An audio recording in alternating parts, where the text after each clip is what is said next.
Art Snackers, welcome back to the channel. As most of you know, or in case you're new here, my name is Roxanne, also known as By Bun, and I'm a mixed media artist and illustrator. In the midst of opening up my jam-packed May ArtSnacks box, which is a total penapalooza, by the way, I had this feeling like something was watching me.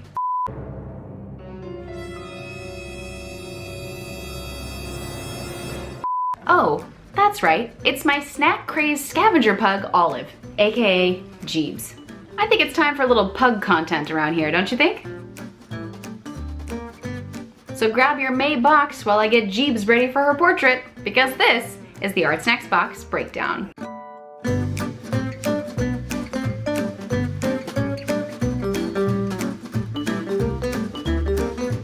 Welcome back to another box breakdown, the monthly video series where we take a closer look at some of the supplies and techniques found in the latest ArtSnacks box. And remember, when you see this icon appear on your screen, it means it's an ArtSnacks Plus item. With so many different color options and materials in the May box, I decided to create a very illustrative, children's book style portrait of Jeebs. My other pug, Lurch, has already been in the spotlight here on the box breakdown, so I thought it was Olive's turn. Prepare for a lot of pug snores and snorts. Let's get started, shall we? First up, let's grab the substrate from the ArtSnacks Plus box. This is the Strathmore 400 series vellum surface Bristol paper pad. This 9x12 size pad has got paper with a nice surface great for color pencil, graphite, and other dry media. But I actually like using Bristol paper with all sorts of different media, which you'll soon see. To prep for my sketch, I'm actually going to trim down a sheet to a postcard size. That way my pug portrait will be easier to frame and hang up somewhere around the house. With my paper ready, I can now get sketching. For this, I'm grabbing the Tombow Irogetan colored pencil. That's right, I'll be sketching with colored pencil. Brave, I know. These pencils have got soft lead with an enamel finish, so we're talking creamy, easy to apply color that layers up beautifully. And I got this really pretty blue-gray sort of hue called porcelain blue. Now drawing with a colored pencil is a bit of a bold move because you're losing that ability to erase anything. But sketching with colored pencil is actually something I really love to do. There's something about it that just forces you to get the sketch down. Because you can't erase, it kind of keeps you loose. When I draw with a colored pencil, I start with a very, very light hand. As I feel more confident with the direction of the sketch, I'll then add more pressure and commit to certain lines. And if I mess up, so to speak, I will keep sketching or just draw over pre-existing lines. Once Jeebs' head is sketched out, I can now start to build a background. I'm going to frame her with a ribbon and some leafy bits.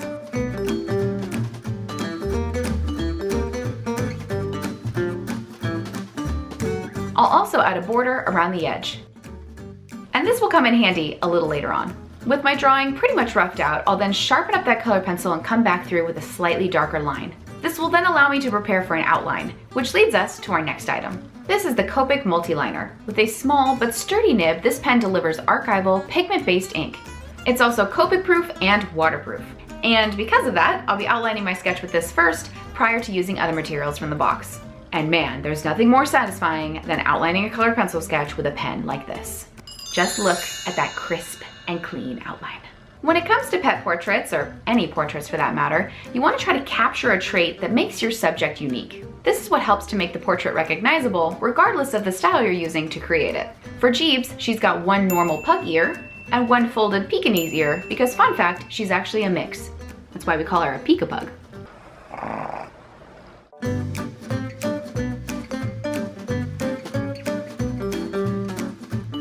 With those Pekapug ears in place and my outline finished, I can now start to get some color into this portrait. Next up, we've got the King Art Real Brush pens. And it's a totally exclusive 4-pack made just for us snackers. Like it says on its packaging, it works like a pen but acts like a brush. And that's the best way to treat these pens, like they're a brush you've dipped in color. They're super vibrant watercolor pens that you can use straight up or fan out with a wet brush. What I especially love about this 4-pack is that it's a color story ready to go, so I can mix them together wherever I use them. Over on my illustration, I'm going to swipe pen color directly into my drawing, and I'll situate colors next to each other so that I can blend them together. You'll see once I hit it with water, your brush strokes really transform into a watercolor look.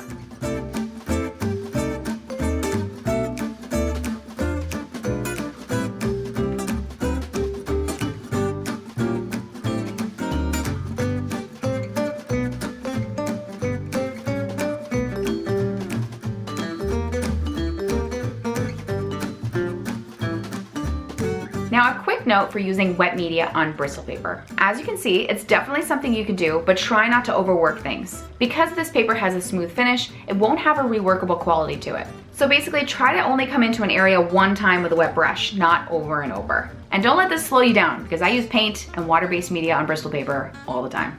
Moving on from the background, I'm ready to start working on the star of the show. I'm talking about you, baby girl. And for this, I'm grabbing our next 4-pack of pens.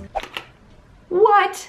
That's right, this month, ArtSnacks Plus subscribers are getting the Marabou Fine Liner Graphics Skyline set.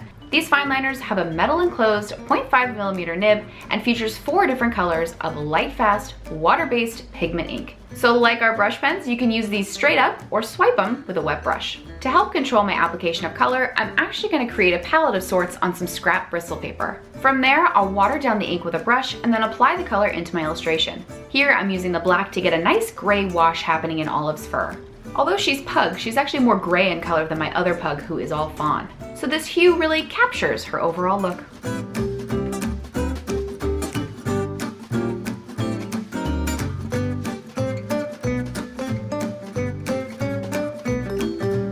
Once I'm done with her fur and wet application of these pens, I'll then use them as is to add some detail in the leaves.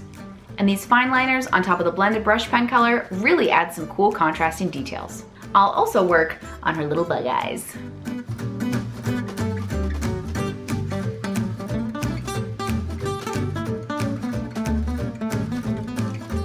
With my illustration really coming along, I now want to get some color into that negative space happening in the background. And next up, I've got the perfect supply, the Marabou Aqua Pen Graphics.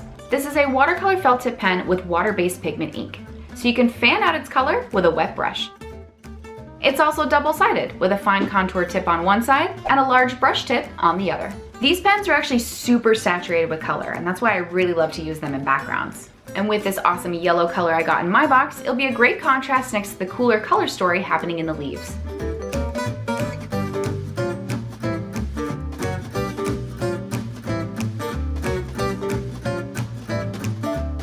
Once I have everything filled in, I'm then going to come back in with a wet brush and smooth out some of my pen lines. This might be hard to see on camera, but this move really does make a difference. It sort of cleans things up while giving it all a painty kind of look.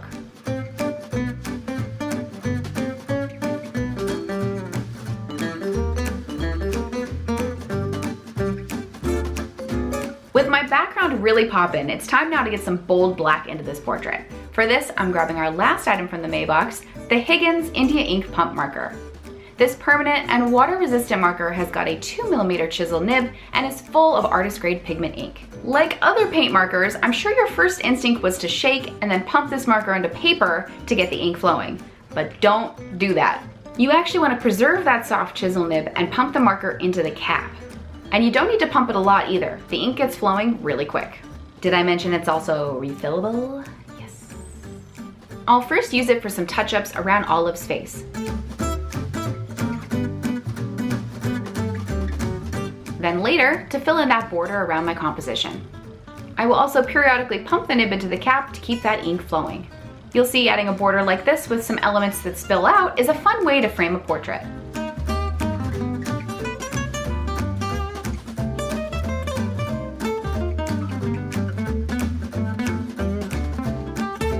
With those bolder black finishes in, I now want to add in just a bit more detail. So I'll return to the Copic Multiliner to create fur, and the Marabou Fine Liners for additional line work in the leaves and border. And there you have it, guys, the cutest little puggy portrait, and the May ArtSnacks Box.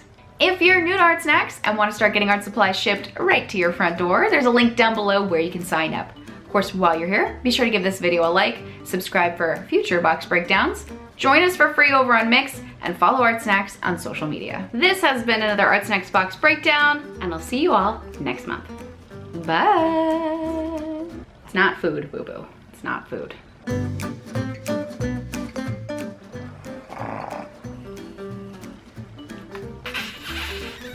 Oh, your breath. I'm talking about you, baby girl. She's thrilled. Look for treats? Where's treats? Where? Oh.